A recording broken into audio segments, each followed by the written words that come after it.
It is a brand new episode of Hockey and Hounds to talk about some hockey, the return of the NHL, Four Nations over and in the rear view, and also about a great dog with a great name this week.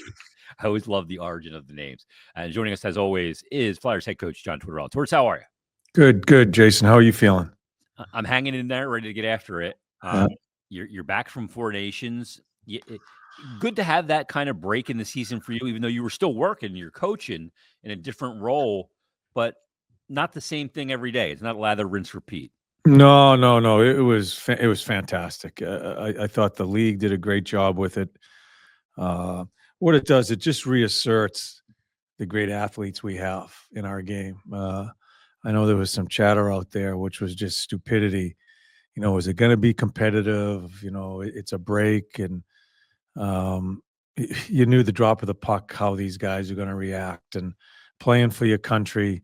For me, at my age, my stage, to have an opportunity to do this for your country with Mike Sullivan, especially represent the Flyers along with TK and Sandy and all that. Absolutely thrilled to be part of it, and it was a blast. I think you learn a ton too, don't you? Just seeing up close how some players that you've played against or coached against, how they prepared, how they go about their business on a day-to-day basis. I always find it fascinating when you integrate or you see a guy up close and in the room, and you can get a different perspective and different look at him. Yeah, and the best players in the game, right? Yeah. Right on through, and you get to see they're just good guys too. Yeah. Forget about the game, forget about the money they make, the stature they have. When you sit with and talk with them, they're just good guys. I was going to throw an F note there. They are. They're just good guys to be around. So I felt a little old, and I am. It's a younger group. The last time I coached in one of these was out in 16. That's when they had the young guns, if you remember. They had a team with the Team young North guns. America. Yeah. So I didn't see these young guys when they were coming up. The other coaches have. They've coached in more international tournaments with younger players. So I kind of took it all in and, try to do my job for Sully as best I could. But got a chance to see these up close and personal, both on and off the ice. I imagine as a coach, as a guy that I coached 20 years in youth levels and high school and all that stuff, I always loved having conversations and having a beer or dinner or whatever it is with other coaches. Yeah. I just felt like I could absorb so much of their perspective. Go, hey, maybe there's an angle here. You can put your own slant on it. As a coach, hanging with other coaches like Mike Sullivan, you have so much respect for. I imagine that's a big part of it as well. Every day with Sully, Johnny Hines, David Quinn, who's Sully's assistant in Pittsburgh. Sully was my assistant for a number of years. I've done things with Hinesy before, international tournaments, but they have a younger, right? They're younger. They're younger than me, and I learned a ton. I did. I get a little screwed up with the different language they use. The vernacular that is in our game now. I guess I am a little old school there. I have my way of saying things. It's spoken differently now in different words, but we're talking about the same thing. But to listen to them talk about how they do the work in this situation, the coverage in this situation, their forechecking, how they handle some of the ebbs and flows with players, the conflict with players. For me, I was all ears, and because I'm trying to continue to learn, and these are some really good coaches I had a chance to talk with. And it's interesting. Like, Yeah. I find that those elements of how other guys do things, and you're talking about the best coaches in the world getting the most out of their team. And really what it comes down to, Torts, is something that I got to ask you about. The word feel. You have to have a feel for your team. I know Sully commented on it regarding you before the game the other night, that you always have a tremendous feel. How did you develop having that feel, and how does that process through a season? It's a long year. Yeah. It's a great question, because I think that's one of the most important parts of coaching.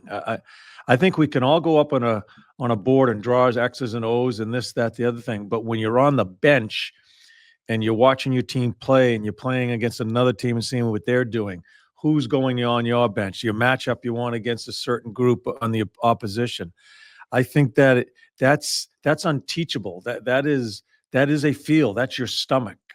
That's your eyeballs. And That's just it's just ever flowing. It's ever fluent in a game. So I think I think Mike Sullivan is probably the best coach in the National Hockey League, and I think he's a nut job when it comes to tape. I think he does too much tape, and I told him that during this tournament here, because he had so many clips and wanted to show, and we kind of joked about it. I was kind of the antithesis of him, and I don't think we need to show him as much tape as we were preparing to. But when I watch him on the bench, he gets it. He just feels it, and I think that was my biggest role with him. We'd have conversations during the games about what we're seeing, maybe change the lines, this and that. I think that's the coolest part about coaching. The X's and O's are important. You need to have them, but you got to watch the games, and you got to place guys in situations and maybe take guys out of situations, cut their ice time, give more to this guy. Those are all decisions you're making, and in this tournament at a high pace of a tournament. Yeah. And I watched him, and him being my co-coach for 7 years, me being in a different role for him, and watch him. That was the greatest gift for me at my stage of my career. I'm glad I had a chance to do it with him.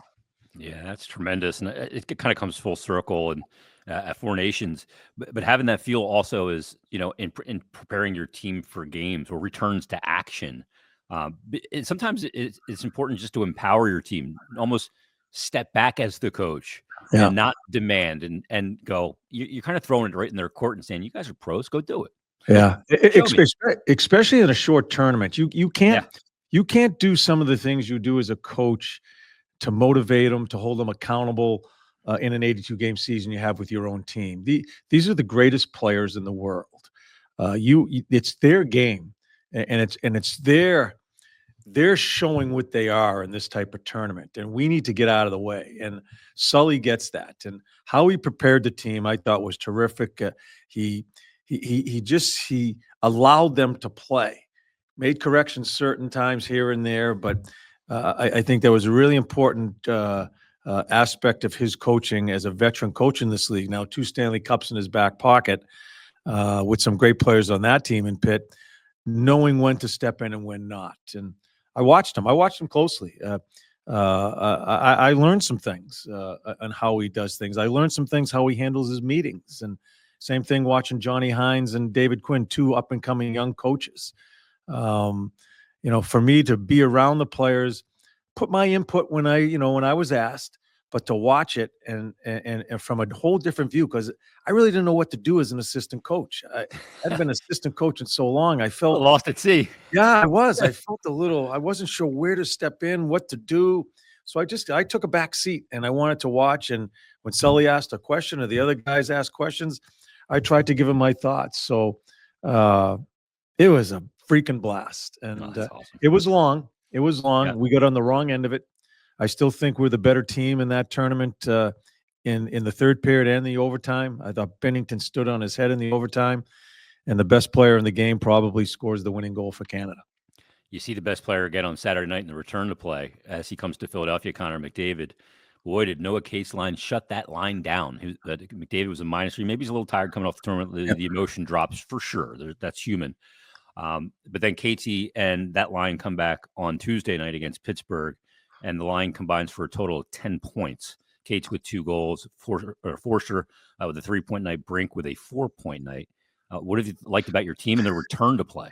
Yeah. I think in general, as far as the team itself, I think we've been on our toes the first couple of games. I think we've checked forward very well. We've been on top of teams. It's something that I wanted to revisit right when we started, after everybody came back and I got back in town, about reestablishing ourselves as far as taking a chance, not playing safe, being on top of people, sticks. We might give up some odd man rushes because we're over aggressive, but I'd rather see us that way. So I think with Casey's line, like I said before the game, I said, Casey, when was the last time Casey scored or had a point? It was like 10 or 11 games. 13 games without a goal. Was it 13? Yeah. And, they not only checked well, and I was able to get the match because I have the last change, and they checked well, but they got rewarded. And I think, they have played really well, even though they haven't been on the score sheet a whole bunch of late, but they just get rewarded because they played hard. and played the right way. And especially Bobby Brink. Bobby Brink hasn't scored a lot of goals, doesn't have a lot of points, but has learned how to check. And Bobby Brink plays and practices every day like he's going to do everything right to stay in the National Hockey. We talked about this last week. And that's what I love where he's grown. I think I see that attitude and that effort each and every day, not just in games, but in practice. Wow, that's tremendous. There's a particular goal, the Forster goal, that Jamie Drysdale ends up putting it on a tee for him for a great one-time shot and goal past Nedeljkovic. But the play that Drysdale makes at your blue line to force the turnover, a lot of guys, if they're playing tentative, they're back a little bit further, just inside their own blue line. As soon as he causes the turnover, it's often the races in transition. What have you seen out of Jamie? Because it looks like he's doing a lot less thinking on the ice. Yeah, and that's the biggest battle we had with him for a couple of months is don't think, just react and go with your first reaction. You may make a ton of mistakes with that first reaction, but we'd rather see the commitment to that play that you've decided to make, whether it be with or without the puck, and you're going to have much more success that way. And I think he's gained some confidence. I think he's using his legs more. If he, like I told the media after the game against them, if he's going to just rely on being a defender and playing defense, he'll be out of the league. It's wasted talent. Yeah, he's good at it. He's okay at it, but that can't be his game. He's got to be up the ice. He's got to be a rover. And again, we're still dealing with a guy that hasn't played a lot of National Hockey League games. And I like the progression of where he's going. I think Bradshaw's done a terrific job with him. My biggest conversation with him is go and don't think. Make your decision and go with it. And more he's been consistent with that. Yeah, no question about it. I'm not sure which player on the team's got the kind of goofiest nickname, but our dog this week. This is a beauty. Well, I mean, how about this, Torts? I got to get some background on this. King Silly is the dog. King Silly is the dog's name. Look at this absolute beauty. Who the hell names these dogs? Is it Paws? It may be some vodka brand. You got a few in you. You name the dog. King Silly. Oh my! Look at this puppy. Look at the energy. Yeah. Oh, that's a dog ready to get after it. Only 11 months old. But in all reality here, this dog is adopting a puppy. Yeah. We don't have any history of any abuse or anything like that. It just maybe somebody who got a dog, bit off more than they could chew, and had to return the dog. And Philadelphia Paws has him right now. But absolute beautiful dog. Yes. How does 11 months old and two legs in a shelter? Yeah. But this, I have toured Paws. It's a great spot. They have them in their offices out there, just roaming around. Not your typical shelter, right? You know, we've been in it, so it's a really good spot. But as you and I and Smitty were just talking about, first order of business, if it's not an adoption, it's got to be a foster, right? We've got to get it out of there and get to some home to foster. That is imperative to have that happen very quickly. I think, look, King Silly, I don't think should last very long. Yeah. Should be in a forever home really quick. Let me give you some of the details on it. It's a mixed breed. And again, we don't have much on the circumstances. Just seems like he's in a home and he's at Paws right now. There's no health issues. There's no abuse issues or anything like that. So in all intent and purposes, this is a good, healthy puppy. 11th-month-old mixed breed. Got tons of joy, happiness. You can see from the video. This dog gets after it. Loves to play. Do well at home with someone who's eager to help. And look, it's just like training a puppy. You're going to have to train the puppy. Now, this dog is a collector. And I've had a few collectors. I have a collector now as a dog. She collects the laundry. She doesn't do laundry. She collects it and brings it downstairs. This dog's a collector, too, where get all its toys together, put it on its bed. There's comfort in your own toys. Yeah. King Silly does. Yeah. It's full of energy. God, look at him. Oh, absolutely. You're going to wag that tail right off its own rump. So we don't. Where did they find them? Do we have any information there? We don't know. We're not even sure. Yeah, man. Well, I think these, King Silly, I think, is a pretty easy one to at least get fostered here to start with. Yeah, and being so young and basically, like you said, it's a puppy, and you're gonna have to train it and look at the energy on it's just fantastic. So there's someone out there for this dog. If you're one of those people that when you come home from work, you're a little bit in the mood sometimes, and you come in the house, you walk in the house to this dog, Yeah. bad mood gone. This dog is a bad mood eraser. Oh Oh my God, goodness. he's beautiful. The tail's like a propeller towards. Yeah, yeah. Holy. Pause. That's a great spot in Pause where they kind of let them roam around and yeah. This one can't stay in any type of kennel too long because No. it'd be out of its mind. Yeah. So we gotta get King Silly into a foster as Silly. quickly as possible and find its forever home. An absolute bundle of joy, going to make it a great addition to your home. If anyone is interested in adopting King Silly, you can always email adoptions@phillypaws.org. Adoptions@phillypaws.org. Torch, you were out at the carnival on Sunday too, and you were out there with the dogs as well. I saw all the video and stuff out there. How was that? The carnival was fantastic for such a great cause. Met a ton of people. Hung my wife and I. They always put us in the dog part of it, and we hung with the dogs. Some beautiful puppies out there. I think the puppies. You can tell those puppies are going to go. Sometimes I wish we do with some more hard case dogs that you just you're not sure what's going to happen. They've had a bad go of it, and we're just trying to help to find one.